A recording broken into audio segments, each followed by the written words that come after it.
Bonjour les amis, je suis ravi de vous présenter ce nouveau projet en commun avec le collectif Exmuse. Il s'agit d'une série sur l'islam entièrement consacrée à l'explication de cette religion. Cette série, L'islam c'est pas sorcier, à visée pédagogique, est avant tout destinée au grand public, à tous ceux qui souhaitent avoir une compréhension globale de ce dogme qui s'impose de plus en plus dans les débats et notre quotidien. L'épisode pilote que nous allons vous présenter ici servira à expliquer les bases qui serviront pour l'ensemble de la série. Il se décompose en 4 points. Premier point, le Coran, parole de Dieu, incréé et éternel. Deuxième point, l'excellent exemple à suivre en la personne du prophète. Troisième point, religion globale. Il s'agit d'une religion, société, État. Et le dernier point, soumission à Allah et à son messager. Voilà. Je vous souhaite un bon visionnage, les amis.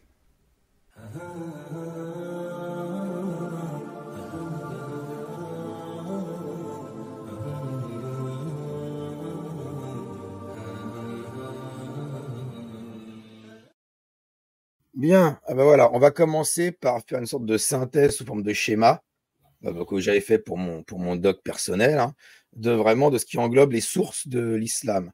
Vous avez vu, j'ai fait 2 bulles, celle du haut, la sunna d'Allah, quelque part, les règles divines, donc le Coran qui est le verbatim de Dieu, donc la parole de Dieu descendue sur son prophète, et pour expliquer cette parole, il y a donc les exégèses appelées tafsir, donc retenez bien ce mot-là parce qu'on va le ressortir assez souvent, ça signifie les exégèses, donc les explications des versets du Coran par des exégètes, les plus connus étant Ibn Kathir, Tabari, Qurtubi, et puis il y en a d'autres, hein, bien sûr, et ces exégètes pour expliquer le contexte de la révélation et puis la signification du message s'appuient sur donc la sunna du prophète, qui est la bulle du dessous.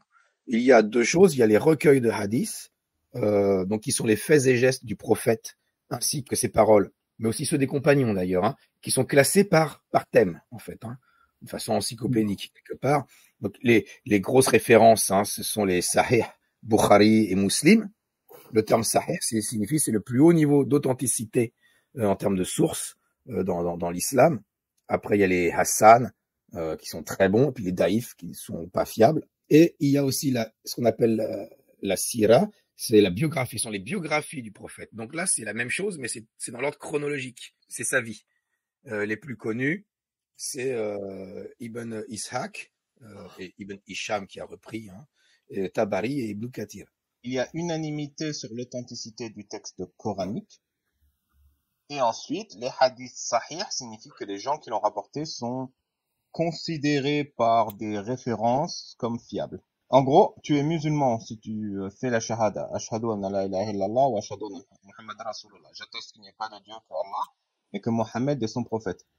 Après, ça devient tentaculaire. C'est-à-dire que selon l'école à laquelle tu appartiens, selon le dogme auquel tu appartiens, il y aura énormément plus de sources, énormément plus de références et énormément plus de méthodes. Donc tu peux même rajouter là, de manière tentaculaire, selon là où tu es, les compagnons du prophète, les femmes du prophète. Donc en fait, dès que tu pars de la shahada, tout le reste découle dans un arbre assez diversifié. Oui, voilà, juste les 2 éléments. Le Coran, on va le voir, hein, parce qu'on va le détailler, implique que en tout cas musulman sunnite, doit croire en la sunna, doit accepter la sunna, et quand on lui présente des sahih, ce sont des éléments de preuve. Parce qu'il y a des versets du Coran, on va le voir, qui disent que bah oui, le prophète est infaillible quelque part. Un dernier détail important oui, est que la connaissance de ces éléments, de n'importe quel des éléments que vous voyez dans ces 2 gros cercles, n'est pas nécessaire pour être musulman sunnite, mais que rejeter un seul de ces éléments est suffisant pour être exclu. On démarre avec la première diapositive, l'introduction. Donc, qu'est-ce que le Coran? Je vais lire et puis après vous commenterez, hein. Donc, première partie, le Coran, petit a, la parole de Dieu. Donc, contrairement aux autres livres religieux, le Coran est considéré comme la parole même de Dieu, et par dogme incréé, éternel et inimitable. Le Coran matériel, le livre dont on dispose dans les bibliothèques, n'est que la représentation physique du livre mère al-Kitab, enregistré sur une table gardée, c'est une tablette, hein. L'ange Gabriel aurait eu pour mission d'en faire descendre le contenu pour le transmettre au prophète. Et là, d'où on sort cette théorie? De la sourate 85, les versets 21 et 22, mais c'est plutôt un Coran glorifié, préservé sur une tablette, entre parenthèses, auprès d'Allah. Dans le Coran, quand il y a des parenthèses ou des crochets, ce sont des ajouts des traducteurs pour expliquer ce qui est admis, hein, ce qui fait consensus. Et donc l'exégèse, donc le tafsir d'Ibn Kathir, explique ces deux versets par « Il est préservé dans le ciel supérieur », parce qu'il y a 7 cieux hein, dans l'islam, « il est préservé dans le ciel supérieur et écrit sur des tablettes bien gardées. Il n'est sujet ni à un ajout, ni à une diminution, ni à une modification ou à une altération. » À ce propos, Abdul Rahman ben Salman a dit « Tout ce que Dieu a décidé et prédestiné, qu'il s'agisse normalement du Coran ou des livres qui lui ont précédé, se trouve sur une table bien gardée devant Israfel, c'est un ange, hein, à qui on n'a pas autorisé d'y regarder. » Je suis désolé pour le français, c'est la traduction française d'Ibn Kathir que j'ai copié-collé. Hein. Peut-être expliquer les caractéristiques si vraiment on aborde ça d'un point de vue c'est pas sorcier, et expliquer qu'il y a une structure en 114 chapitres qu'on appelle des sourates, que la langue du Coran c'est l'arabe, que le Coran est censé être inimitable, et puis après tu as dit le reste, hein, universel, et qui dit on va revenir. Donc alors, ce qui va suivre maintenant, moi j'insiste sur le fait que le Coran n'est sujet ni à un ajout, ni à une diminution, ni à une modification, une altération. C'est-à-dire que si quelqu'un un jour veut réformer l'islam, pas touche au Coran, c'est impossible. On va passer à la suite, toujours sur le Coran, hein, dans la même continuité, sur la parole de Dieu. Voilà. Donc la sourate 6, je vous lis les versets 114 et 115. Chercherai-je un autre juge qu'Allah, alors que c'est lui qui a fait descendre vers vous ce livre bien exposé? Ceux auxquels nous avons donné le livre savent qu'il est descendu avec la vérité venant de son Seigneur. Ne sois donc point du nombre de ceux qui doutent. Et la parole de ton Seigneur s'est accomplie en toute vérité et équité. Nul ne peut modifier ses paroles. Il est l'audient, l'omniscient. Et donc Ibn Kathir explique dans son tafsir, les paroles de ton Seigneur s'identifient avec la vérité et la justice. C'est-à-dire, comme a dit Qatada, il ne dit que la vérité et ne juge que par équité. Tout ce qu'il a révélé et raconté est la vérité même, sans aucun doute. Tout ce qu'il ordonne est la justice même. Et tout ce qu'il interdit est l'erreur. Car il n'interdit que les choses corruptibles, comme il le dit dans ce verset. Il va citer un autre verset du Coran, il le fait souvent dans les exégèses. Hein. Qui commande le bien et interdit le mal. Là, il parle d'ailleurs des messagers, je pense. Elles sont immuables jusqu'au jour du jugement dernier, car nul ne pourrait s'opposer à ces décisions et jugements, ni dans le monde, ni dans le bas monde, ni dans l'autre. Un commentaire qui est que Ibn Taymiyyah, une des références, disait un musulman doit accepter les textes du Coran, qu'il les comprenne ou pas, et que Mohammed, il doit considérer le croyant que Mohammed rapporte la parole de son Seigneur, car Mohammed est quelqu'un cru et à croire. Donc il n'y a pas besoin de comprendre ce qu'on lit pour admettre que c'est vrai. C'est un des principes dans le Coran. J'insiste, moi, sur le fait qu'il parle beaucoup de la justice. Et la justice, c'est pas à prendre au second degré, c'est pas un truc divin dans l'au-delà. Il le dit. Quand il parle de justice, c'est important.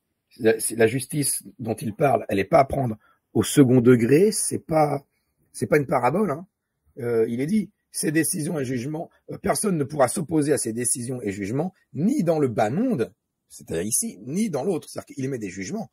Il y a des versets qui parlent de coups de fouet, de couper la main, etc. Ça, c'est sa justice qu'il faut appliquer. Au-delà de ça, quand Mohammed, le Coran explique que quand Mohammed donne un ordre, une décision de justice, les musulmans ne seront réellement croyants que lorsqu'ils ne feront référence qu'à Mohammed pour faire justice et qu'ils se satisferont quel que soit le jugement de Mohammed. Ça, c'est un verset du Coran. Donc, c'est important de comprendre que la foi est intimement liée à la législation et à la satisfaction de la sentence, quelle qu'elle soit. Voilà, le Coran ne peut pas être changé et les lois qui sont dedans sont à appliquer ici-bas et jusqu'au jour du jugement dernier, c'est-à-dire qu'elles sont vraiment éternelles. Puisque même dans l'au-delà, elles continueront à s'appliquer, apparemment, d'après ce qu'on comprend. Alors, on va voir la suite. Voilà, donc on en parlait tout à l'heure. Donc il est censé être, selon le dogme, un livre clair, sans ambiguïté et inimitable, en langue arabe. Le Coran stipule lui-même qu'il est sans aucune ambiguïté, compréhensible et écrit dans une langue arabe claire. Donc dans la sourate 26, il y a 2 versets, 192 et 195, qui disent « Ce Coran-ci, c'est le Seigneur de l'univers qui l'a fait descendre, et l'Esprit fidèle est descendu avec cela sur ton cœur, pour que tu sois du nombre des avertisseurs, en une langue arabe très claire. » Dans la sourate 39, versets 27 et 28, nous avons dans ce Coran cité pour les gens des exemples de toutes sortes afin qu'ils se souviennent. Un Coran en langue arabe, dénué de tortuosité, afin qu'il soit pieux. On vient de voir que le Coran prétend être dans une langue arabe très claire, sans ambiguïté, sans tortuosité. Donc ça s'adresse aux dribbleurs qui nous disent « oui, mais non, ça ne veut pas dire ce que ça veut dire ». Non, le Coran est censé être dénué de tortuosité et simple à comprendre. C'est ce qui est dit. Alors effectivement, la suite, lorsqu'il y a des tortuosités quand même, il y a un dribble. Hein. Donc voilà, on dit, et si malgré tout vous trouvez des versets tortueux ou ambigus, c'est que vous faites preuve de mauvaise volonté comme stipulé dans la sourate 3, verset 7. C'est lui qui a fait descendre sur toi le livre. Il s'y trouve des versets sans équivoque, qui sont la base du livre, et d'autres versets qui peuvent prêter à d'interprétations diverses. Les gens donc ont au cœur une inclinaison vers l'égarement, mettent l'accent sur les versets à équivoque, cherchant la dissension en essayant de leur trouver une interprétation, alors que nul n'en connaît l'interprétation à part Allah. Mais ceux qui sont bien enracinés dans la science disent « Nous y croyons. Tout est de la part de notre Seigneur, mais seuls les doués d'intelligence s'en rappellent. » Si on met les deux parties ensemble, ça veut dire que c'est un livre en langue arabe claire, sans tortuosité, mais dont la connaissance appartient à Allah seul parfois. Cette phrase, mise ensemble, n'a aucun sens. C'est soit l'un, soit l'autre. Et de plus, s'il est clair et sans tortuosité, alors ça n'a aucun sens de dire que le Coran ne peut pas être lu sans contexte et sans l'avis éclairé des savants de l'islam. Soit il est clair et sans tortuosité, et donc un kidam comme vous et moi peut le lire et le comprendre seul, soit on a besoin de l'intervention de quelqu'un qui a plus de connaissances, et dans ce cas, le livre n'est pas clair, il est accessible aux plus savants. Mais en fait, ce verset, il est incroyable aussi, parce que si on cherche à comprendre des versets qui paraissent compliqués, eh bien, en fait, on est qualifié de pervers et de personnes qui sèment la fitna, au final. Ça veut dire, vouloir comprendre la parole de Dieu, c'est être pervers. Oui, mais c'est facile, c'est un truc de gamin, je trouve. J'ai pas fait attention à l'ordre chronologique entre les versets précédents, qui disent que le Coran est un livre clair et sans ambiguïté, sans tortuosité, et celui-ci qui vient dire, bon, il y a des versets qui peuvent prêter à diverses interprétations. Ça veut dire que c'est ambigu. Quelque chose d'ambigu, c'est quelque chose qui peut avoir différentes interprétations.